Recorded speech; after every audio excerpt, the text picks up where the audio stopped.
Business Foundations for Mums, with me, Kate Butcher, is the podcast to listen to if you are a mum who is ready to launch your business, not sure where to start, or wanting to turn that sideline into something more serious. It will be full of practical tips, mindset advice, and inspirational and honest interviews with mums who are juggling business and motherhood, supporting mums in business to turn your dream into a reality.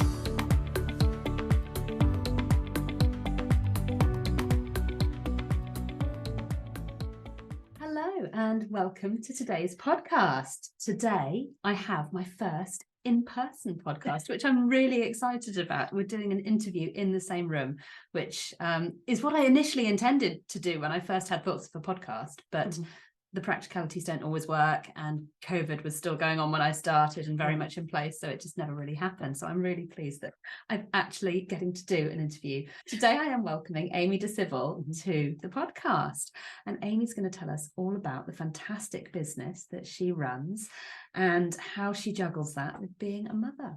So first of all, Amy, could you please tell us a little bit about who you are, what you do, a little bit about business and family and how you juggle it all?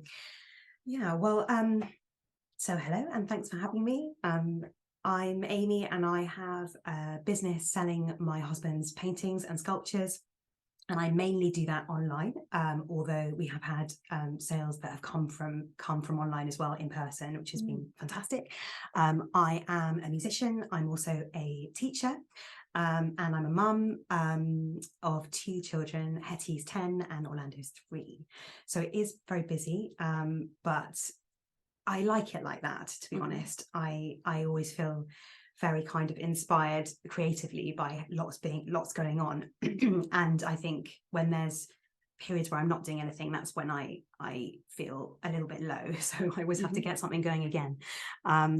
Yeah, so I enjoy that busyness in my life, but if I'm not careful, it can become a bit overwhelming.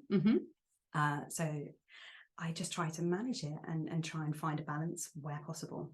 Fantastic. Yeah, the overwhelm is definitely something that, I don't know about you, for me it comes in waves of overwhelm. And I think most people around me know that if I sort of disappear or withdraw from things that I'm doing for a little while, it's because I'm in overwhelm and I need that time to get myself back on track. And I think it's something that a lot of us as mums in business do have phases where we do feel overwhelmed. I think it's quite a frequent thing for a lot of us. And actually spotting the warning signs of that is so important. And I feel like I've got a bit better at that in the last few years, and noticing when I need to take some time out. I think it's generally when I feel like there's an acceleration in my brain, when I think I'm going faster than everyone else. I'm thinking, why is everyone so slow? They're actually not. They're just calm. And I need to slow myself down. So yeah, that's one of those moments for me. Amazing. And tell us a little bit more from a business point of view. So you sell your husband's artwork. I do. Tell us about the artwork. So I guess this might be a little bit different. I've listened to your podcast, Kate, and they're amazing women talking about their own businesses, you know, as in their own kind of creations, that they do them personally. And that's why mine's a little bit different, because I adore the art that Nathaniel makes. And he is wonderful at making it. And I've been pretty okay at selling it. And I've kind of used all my interests, like writing and advertising and kind of reaching out and communicating, which I think are strengths that bring me a lot of joy and I need in my life. And they've sort of just worked together. There's been a kind of symbiosis that Nathaniel and I have managed to work together to create something really lovely and that people seem to enjoy. And I think for us it was very much a kind of process of discovery about that. You know, could we actually do it? Would people ever buy off the internet? That was a massive thing, because I grew up surrounded by painters. My family are very artistic. Nathaniel's family, he comes from a long line of Australian painters, and we both grew up with a good knowledge of the challenges of the art industry as a result. So I knew all about the galleries, I knew about all the private views and all the agents, and I knew the massive amount of stress that can cause, and how difficult it is to make a living. And so the idea that we would do something directly, where we would present work directly to people, to anybody, rather than, right, we must have a posh gallery on Cork Street, we must have this, I mean, lovely, wonderful, and we have worked with galleries and they've been incredible, but the idea that we might be able to circumvent them, and that we might be able to build relationships with people directly, was new. And reach a different audience, I suppose, as well, because there's a lot of people who, myself, I follow your account on social media, but I probably wouldn't think to go to a gallery because it's not in the realms of what I would do. So you'll be reaching a whole new audience by putting your art out there online. That's an amazing point, Kate, and I'm so glad that you said that, because I'm really passionate. I realise that, and I'm like that about music as well. I feel like there is a lot of I would say snobbery, but that's not specific enough. I think there's when you have an industry that also is affiliated to social status, or to appealing to the super rich, or a sort of niche market, and it's also connected to what's fashionable. There's a lot of pressure on people to like certain things, or to say that they understand a trend in art or music, and that makes me really cross, because I think that's just false advertising, and actually people should be empowered to go with what they love, so if they see a painting or a photograph, or any piece of art, and they think, I love that, I've made a connection, they shouldn't then be thinking, oh, but oh, it's not, I don't know about art, I don't have the confidence to go for that, and is it the right thing, and should I be buying this, which I actually really hate, but someone told me was a good investment.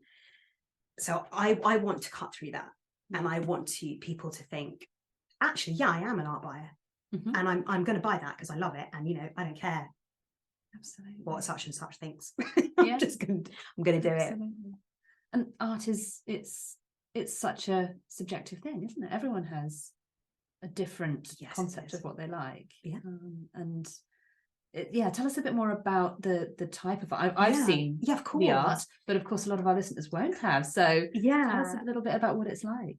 Well, I think what I love about it is it's very direct, and I do use the word beautiful, and I say beautiful advisedly, because obviously that's also subjective, but our buyers have told us that they experience joy when they buy a piece, and that they, in fact, one of our buyers, who is, she's bought a number of pieces, and she bought a major piece last year, and she messaged about a month ago to say that she will sit, I'm really not making this up, she will sit in front of it for hours with a glass of wine, and just really, it's almost like a meditative experience, which I think we should all feel and have that in our lives.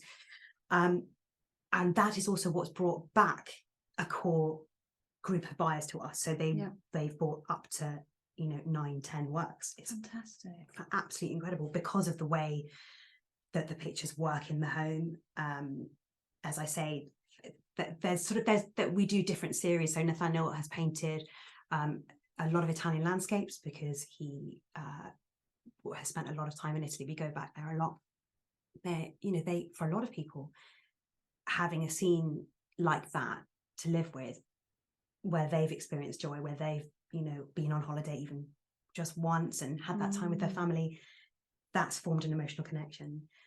So there's been lots of people that have loved those, and then other people that have loved the English landscape series, because they love England and they love the countryside, or the still lifes. He does lots of kind of very expressive, large still life paintings of flowers, incredibly vibrant colours in a kind of abstract landscape. And it was one of those that buyer was talking about, when it was one of those, so it almost takes you into a dream state, a dream world. If you do want to see them, actually, I should say my Instagram is at contemporary art mum. And so I'm the kind of the communication with people, and Nathaniel is the painter. And that's the main point of sale is through that Instagram account, and where you put the artwork out through that. It's actually through the website. Yeah, yeah, I mean, if people message me through Instagram and Facebook, actually, because I've realised that a lot of people are not on Instagram. Absolutely. And that's totally fine. I mean, I wasn't until fairly recently. In fact, I joined Instagram for this purpose. There we go. But the website has been so brilliant. And I think, I think if I was to give any advice to anyone, or any kind of point that's really helped us, it is really get the best website you possibly can. And if that means bringing in a professional and making an investment, absolutely go for it. Yeah, because people have said to us, oh, your website's amazing, or oh, it was really easy, or they've Googled it while sitting in the audience at a concert, because my husband's a cellist as well.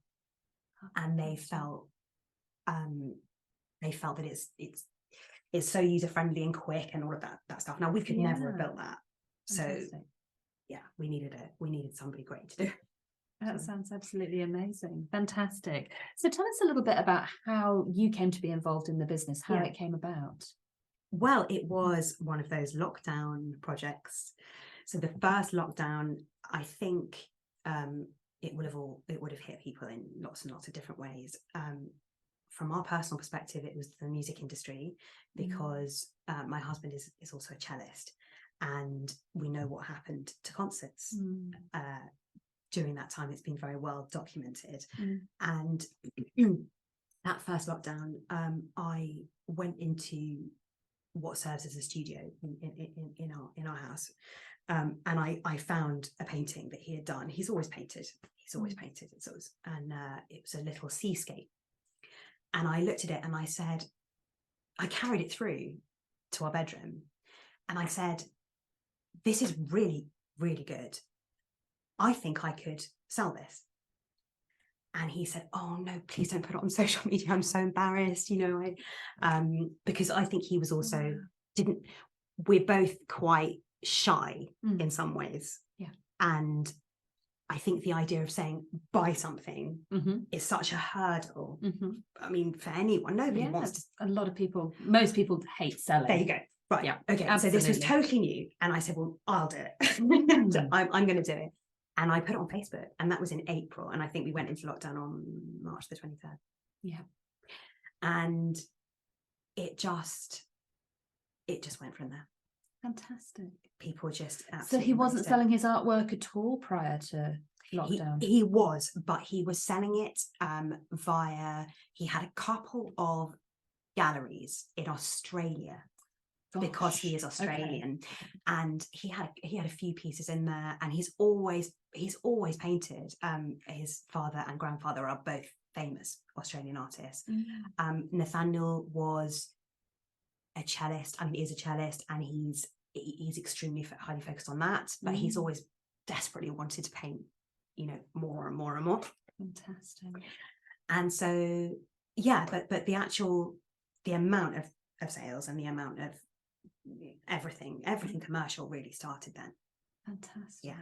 Wow, that sounds amazing. What an achievement to have created a business in what, as you say, so many people were finding it such a difficult time, but you've taken that and made it into an opportunity and made it into something that works for you as a family. And as you said, your husband desperately wanted to paint. Yeah. And now this has really taken off as something that he can do. And it's created an incredible opportunity for both of you. I think it has. And I have to tell you that the most important thing for me is that I really love the work. I love working with it. I love sorting out the framing and working with people. Once they've bought the work, we will frame it with them so that they can choose what works with their home and what they love. And I think a huge stumbling block, possibly, well, I'm just saying this, but things that I found hard in my life, anything I haven't had my heart in has been impossible. It's just been such an uphill struggle to try to persuade oneself to put the effort in. Yes, I can relate to that. And I think for me, it's just easy I mean, no, because you love it. easy. No, I know what you mean. But it's I'd say that once I've got it in my hands, you know, once he's done a painting that I just think that is superb. Yeah. I can't wait to show this. Yeah, absolutely. Having a passion for what you do is a huge part of the success of any business, I think. If you're passionate about it, it's going to get you in the right direction. Absolutely. Yeah. It's really important. Yeah, that's what I found, and I think that's why it's also had that sustainability, and it has continued. But I think we were talking about it a bit before, weren't we? That if I had tried to start a business, if I had sat down and thought, right, I'm going to start an art business, I just would have given up after 5 minutes, maximum, because of those enormous hurdles, you know, associated. Once you think about all of those things that could go wrong, and I'm going to have to do this, I'm going to have to deal with that, and then you're a mum, and you're having to deal with, you know, the most important thing, your children. It's just lucky that we just did it step by step, and it kind of had its own momentum. Fantastic. So you almost fell into doing it rather than intentionally setting out to do it, which is fantastic. Definitely. I think you're right. I think the thought process of everything you need to do to get a business running and up and running and started is so overwhelming. It's often a point that a lot of people completely freeze, and I was very similar. I think really? I started my business completely by accident. Did you? Absolutely, totally by accident. And I helped my sister with some virtual assistant work. She was looking for a VA, and I just said to her, I can do all of that stuff, and helped her with some stuff to set up her business. And 3 weeks later, she'd recommended me to 3 other people, and I suddenly had clients. And I hadn't started a business at that point, but it suddenly happened. So yeah, I was in a very similar position. It started before I'd realized. But I think I would be the same if I actually decided I wanted to sit down and set up a VA business.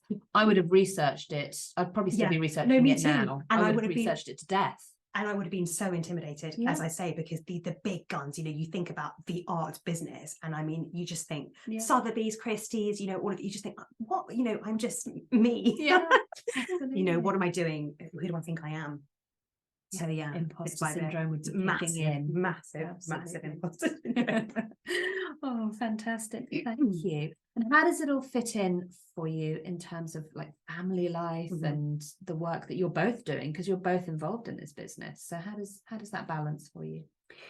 Well, it's really tricky, because I work very well in very short bursts, with a massive amount of energy. So what I tend to do, and this is probably a not a good model for other people who are doing sort of slightly different things, but I sort of work in a project-based way. So when there is work created, or a body of work created, I will then work very hard and flat out promoting that, and being in contact with people and that kind of thing.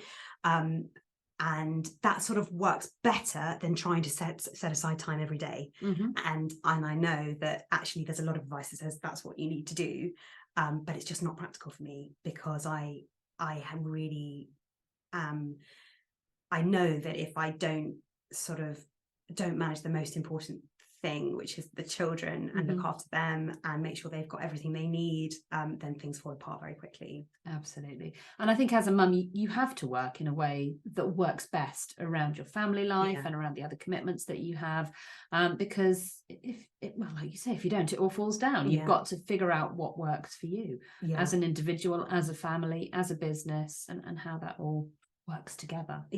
I think that's why, if anyone's ever noticed, which they probably haven't, there's a lot of social media during the school holidays. So I'm able to do a big push on work when we've got holiday time, and when I'm not at work as well, because I'm a teacher, so I'm working, my days are in the classroom. Absolutely. Fantastic. Gosh, so much to do. It is, but I'm very lucky in that I love teaching, and the skills that I love about teaching are those skills that are coming into play. So it's I love to be around people. I am really, although I'm quite shy in some ways, I love having people around me and things going on. And when you're teaching, you know, you have that joy in that lively atmosphere. Fantastic. So yeah, sort of crossovers. It sounds wonderful. Brilliant. And what would you say the best bit of advice is that you've been given since you started out in business? There's so much. There's so much. I think one that I come back to quite a lot is don't self-protect. As in, don't make decisions from a position of low confidence. Okay. So don't decide that you can't do something because you won't cope. And I feel like I wasted a lot of time in my 20s, for example, worrying about not being able to cope and therefore not doing stuff. Like even training as a teacher, I thought, well, like, I can't do that because I'll have to get up at 6 a.m. and I can't do that because I'll collapse. I know, it's so stupid. And then I bet you've done a lot earlier than 6 a.m. as a mum, haven't you? I really have. And now it's just, that's just part of it. And I am doing it and I love it. And I've actually been quite ambitious in that way. And, you know, with the art, you know, don't do that because people will, you'll cheapen it. That was another thing. You know, if you sell it, you'll cheapen the mystique around art in general. Okay. And ignore that. Yeah. You just have to. Absolutely. You've got to just forge ahead and just go for it. And just get started, because these amazing things can happen. And don't be afraid of not coping, because you'll have people around you who are going to help you. Yeah. And I think, like you said in our conversation before we actually started recording, you just have to get on with it. Yeah, you just do. That's it. You know, just try. And, you know, also, selling is hard. It's really, really hard work. But I've always come back to, you can't sell, well, personally, you shouldn't, but you can't sell someone something they don't want. Yes. And I'm a big, well, again, for me personally, I can't sell something I don't believe in. Well, so those two things. So, but if somebody falls in love with the work, and this is what we have found has happened, then it's just lovely. Then you just have a conversation about how to make it work for that buyer. And that's what I love. Fantastic. It's that process. But I would never sell something I didn't believe in, that I didn't take joy from. Yeah. Otherwise it's there was something else that I learned from one of your podcasts, a piece of advice that I learned, and I can't remember which one it was, in, but it was absolutely, there's two bits. Can I say two things? Gosh, of course you can. Can I say two things? Something you said personally. Okay. And something somebody else said, or something they recommended that I then read. But the first thing you said was, do not confuse likes with conversion to sales. Yeah. So something like, you said something about the amount of engagement on the post, because a lot of people think that if they haven't got more likes, they're not going to make sales. But it's about actually converting those into an actual transaction. And for us, I have had buyers, and I just wanted to say this because it might be helpful for people listening. I've had buyers who have not liked a single piece of work, who have not commented. And then I've had a message. They've been watching the work. They've been watching it. They've been following it. But their personal attitude to social media is very much an observational. Absolutely. Just a bit more detached. Very much so. And they might not be liking everything, but those are people that have bought the work. Yeah, no, it's so true. I absolutely agree with that. I've found similarly a lot of the people in the past who I've converted to clients, or who have commented on how much that they maybe have enjoyed the podcast or whatever it might be.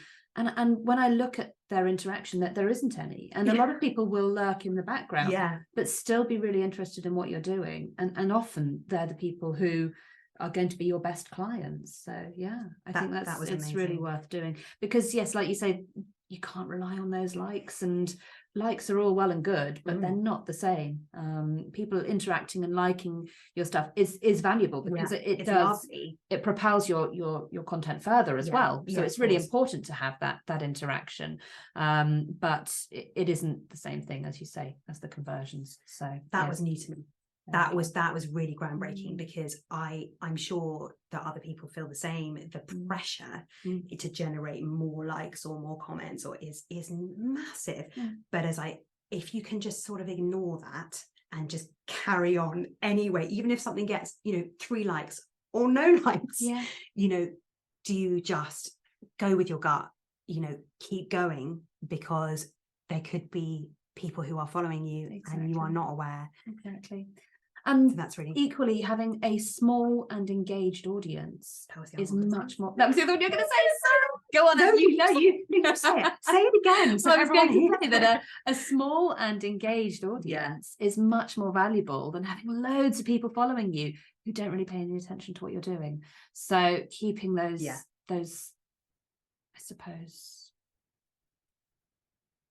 my brain seized up. The kind of core supporters. Yeah, absolutely. No, that's exactly what I was going to say, because I think you said it, but then also there was somebody referred, like a lecture or something, and I listened to it, and they were talking about it's much better to have a product that a few people love than everyone quite likes. Exactly, because no one's going to buy something that they quite like. No.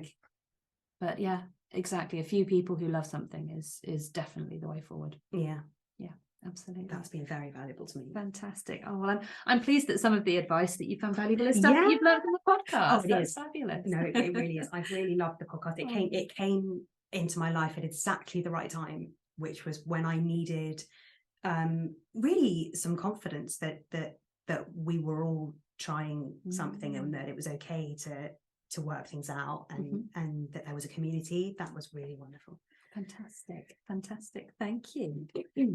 And do you have a favorite business tool that you use? Anything that you use and you find really valuable? I don't think this is going to be groundbreaking for anyone. I really like the stories on Instagram. I like the stories, and on Facebook the stories, because they enable me to create almost like a diary. And with art, it's very much about the process, and people follow and enjoy the process, and the stories reflect that. Yes, your stories are great actually at showing the behind the scenes stuff. I think there was one a couple of days ago of you doing some framing and things like that. You don't necessarily get to see those things on the website necessarily, or on your social media feed, but on the stories, it's a really good way of showing that behind the scenes stuff, what actually goes on, the reality of it, and to get to know a bit more about you and your business. And as we all know, people buy from people. So if people can get to know you a little bit through your stories, that's so valuable, I think. Well, that's what I use. I mean, pretty much every day, although it's not always the case when other things get in the way. When you can. Every day when you every can. Every day in patches. Yes, during the holidays. Exactly. And do you have a favourite business book at all? Well, I tell you, for me, the most valuable reading I've done is anything that is that gives you confidence. And I have got a title that has helped me lots, but also I think if you can gather around you literature that that really chimes with your values and makes you feel courageous, you'll find it. Often it's slightly obscure philosophy and that kind of thing to get you to see the bigger picture, because there's a lot of, I feel like there's a lot in society that wants us to come down to earth, just forget about that and just do your thing and don't have those dreams, come back to reality. And it's the functionalization of our lives, and that just kills joy, it kills creativity. So gathering around you the things that make you feel like you can dream and you can embrace creativity as an important part of your human experience, do that. Find that literature, do those activities. But on a more specific level, I went to the library about a week ago, and I found a really good book, and it's called The Extra Hour. And it's by 3 entrepreneurs. It's by Will DeClaire, Bao Din, and Jerome Dumont. And it's just about protecting your time. So if you're like me and you get distracted and you've got like a 3 billion trillion things to do and going on in your mind, it gives you some very basic techniques to improve your productivity, in a very easy way, to protect the time for your business and for yourself. Absolutely.